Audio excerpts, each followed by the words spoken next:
नमस्ते. कांबी high school, कांबी तालुका शेवगाव, जिल्हा अहमदनगर. इयत्ता 5वी विषय मराठी. धडा 20वा.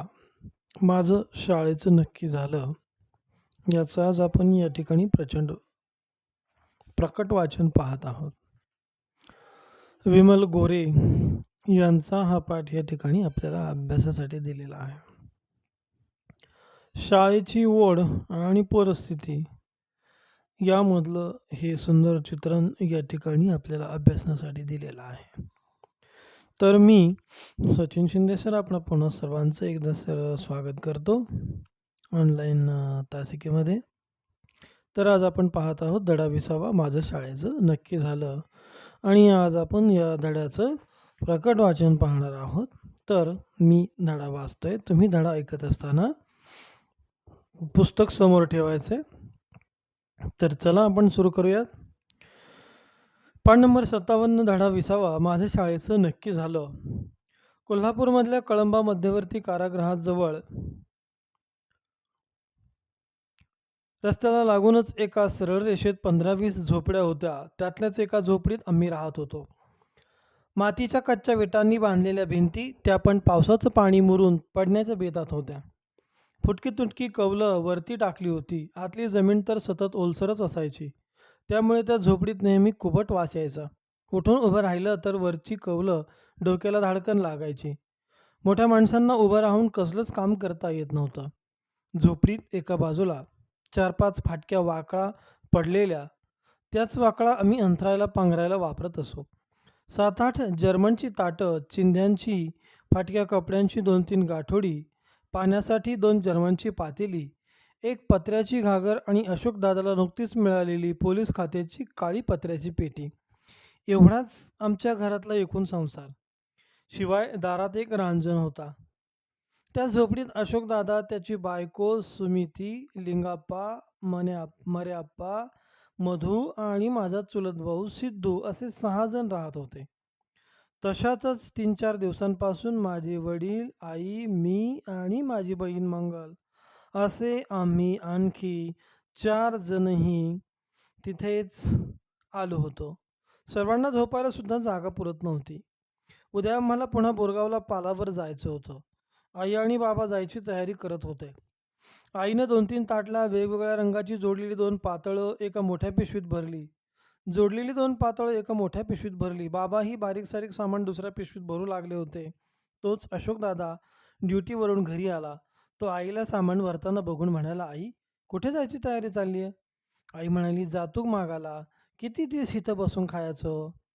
दादानं बाबांना विचारलं, बाबा, कुठल्या गावाला जाणार? आपल्या लोकांची बोरगावला पालं आहे ती. उद्या मोरल्या गावाला जाणार आहे ती. तेव्हा आजच जायला पाहिजे, बाबा म्हणाले. आई म्हणाली, इमे, बघत काय उभी आहेस? तुझी कापणं आण इकडं, उशीर होतो या निघाया.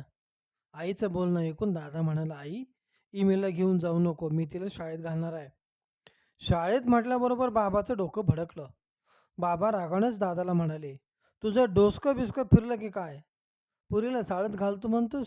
लय शिकलास म्हणजे शेणा झालास होय? दादा शांत आवाजात म्हणाला, बाबा, तुम्ही उगीच चिडता. त्यात एवढं चिडण्यासारखं काय आहे? चांगली शिकली तर कुठेतरी नोकरी करील. आजकाल शिक्षणावर सगळं चालतं. दादाचा शहाणपणा बाबांना पटणार होता थोडंच.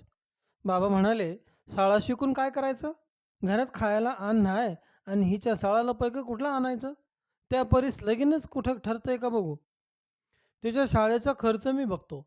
तुम्ही काळजी करू नका. आणि लग्न करायला काय ती मोठी बाई झाली आहे का? आता कुठं ती 6 वर्षांची आहे. तुम्ही तिकडं काय पण करा.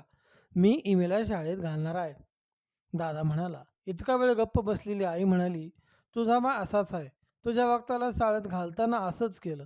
तुझ्या शाळेसाठी म्या तुझ्या बाचा लय मार खाल्ला. तुझी आजी बरी, ती तुमच्या शाळेसाठी गावात राहिली भाकरी करून घालायला. तेव्हा तुम्ही शाळा शिकला. तुला, लिंग्याला आणि जिनूला म्हातारीनं सांभाळलं. आम्ही असं भीक मागत फिरत होतो. तुझ्यामुळंच तर मध्या मर्या शाळा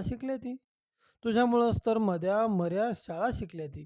तुझ्यासारखीच ती पोरं कुठं तर काम करून खातेली. तू म्हणतोस तर इमेला ठेव तुझ्याजवळ. शिकली तर शिकल. बाबा आईकडं रागानं बघत म्हणाले, तुम्ही माय लेकरं काय करायचं ते करा. उद्या पुरीचं लगीन झालं नाही म्हणजे घरात ठेवून बसायला लागेल. बाबाचं बोलणं ऐकून वहिनी गालातल्या गालात हसली. वहिनी शाळा शिकलेली होती. वहिनीच्या भावानं म्हणजे दाजीनं ती पायानं अधू असल्यामुळे उद्या कोणी लग्न केलं नाही तर कुठेतरी नोकरी तर करेल म्हणून शाळेत घातलं होतं. आई, बाबा, मंगल आणि मधूला घेऊन बोरगावला पालावर गेले.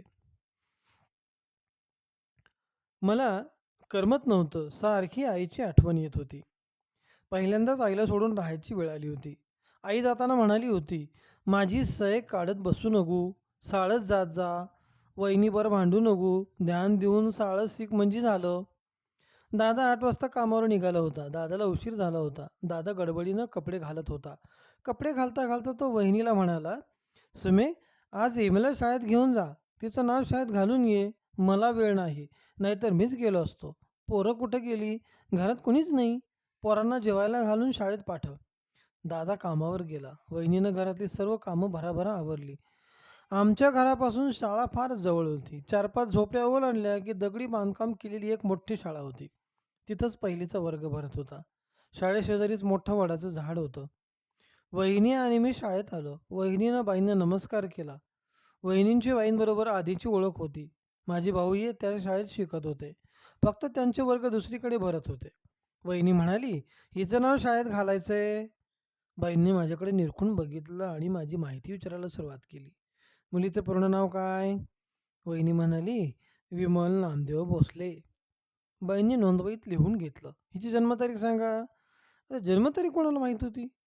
मी जन्मलेलं वर्ष मात्र वहिनीला माहीत होतं. तिनं जन्मतारीख सांगून टाकली. बाईंनी सर्व माहिती लिहून घेतली. "नारळ आणला का?" बाईंनी वहिनीला विचारलं. वहिनी बाईच्या तोंडाकडे बघू लागली. बाई थोडा वेळ थांबून पण, "अगं शाळेत नाव घातलं म्हणजे नारळ किंवा ₹1.25 द्यावा लागतो. तुम्हाला माहीत नाही का?" वहिनी म्हणाली, "मी नारळ नाही आणला. पैसे तर माझ्याजवळ नाहीत. नंतर आणून देईन." वहिनी घरी गेली. मी शाळेत बसले. बाई वर्गात शिकवू लागल्या. थोड्या वेळानं थोड्या वेळानं बाईंनी मला जवळ बोलावलं. माझी पाटी घेतली. ग, म, भ, न ही 4 मुळाक्षरं लिहून दिली आणि ती गिरवायला सांगितलं. मी माझ्या जागेवर येऊन बसले. दुपारच्या जेवणाच्या सुट्टीत घरी आले. माझे सगळे भाऊही जेवणासाठी घरी आले होते. आम्ही जेवण करतो न करतो तोपर्यंत शाळेची घंटा झाली. वहिनीनं पैशासाठी 2-3 डबे उघडून बघितलं. त्यात काहीच नव्हतं. आमच्या शेजारी पाटलांची मुलगी लता राहत होती. आम्ही तिला लताक का म्हणायचो. वहिनी लताकाच्या घरात गेली. मी पण तिच्या मागोमाग गेले. वहिनी लताकाला म्हणाली, "लताका, तुमच्याजवळ ₹100 आहे का? इमेजच्या शाळेत द्यायचं आहे. ते मी आल्यावर परत करीन." लताकानं घरात सगळी शोधाशोध केली आणि माझ्या हातावर ₹100 ठेवला. मी तो घेऊन शाळेत गेले आणि माझं शाळेचं नक्की झालं. तर अशा पद्धतीनं या धड्याचं आज आपण वाचन पाहिलेलं आहे. हा धडा तुम्ही वाचत असताना यामध्ये येणारे कठीण शब्द तुम्हाला शोधायचे आहेत आणि त्याचे अर्थ शोधा. जर तुम्हाला अर्थ समजले नाहीत, सापडले नाहीत, तर मला विचारू शकता. पुढील तासाला आपण या धड्याचं